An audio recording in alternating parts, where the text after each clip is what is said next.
সিলেট টেস্টে ব্যাটে বলে ভালোই দাপট দেখাচ্ছে বাংলাদেশ। বিশেষ করে গতি আর আগ্রাসনে পাকিস্তানি ব্যাটারদের চাপে ফেলেছে তরুণ পেসার নাহিদ রানা। ম্যাচ পরবর্তী সংবাদ সম্মেলনে নাহিদের প্রশংসা করতে ভুলেননি পাকিস্তান ব্যাটার বাবর আজম।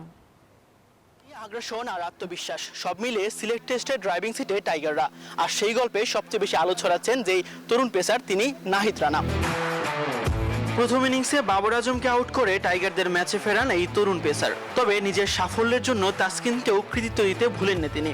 ওই ফায়দাটা আমাদের বলাররা শরফুল ভাই এবং তাসকিন ভাই নেওয়ার চেষ্টা করছে, আলহামদুলিল্লাহ তারা সাকসেস হয়েছে।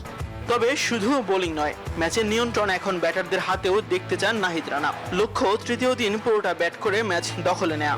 তো আমরা চেষ্টা করবো কালকে ফুল ডে ব্যাটিং করার। প্রথমত কালকে আমরা সারাদিন ব্যাটিং করতে চাই, ব্যাটিং করে জয়রান হয়ে আমরা ডিফেন্ড করতে চাই।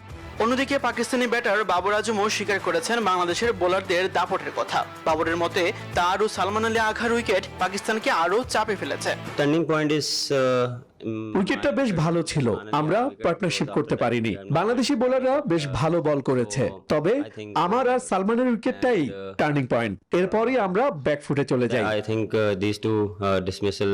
প্রতিপক্ষ হয়েও টাইগার পেসার নাহিদ রানার প্রশংসায় পঞ্চমুখ পাকিস্তানি ব্যাটার বাবর আজম। সবচেয়ে বেশি প্রাধান্য দিলেন নাহিদ রানার আগ্রাসনকে। সিলেট আন্তর্জাতিক ক্রিকেট স্টেডিয়াম থেকে তাসবিহ শহরুন, নিউজ 24।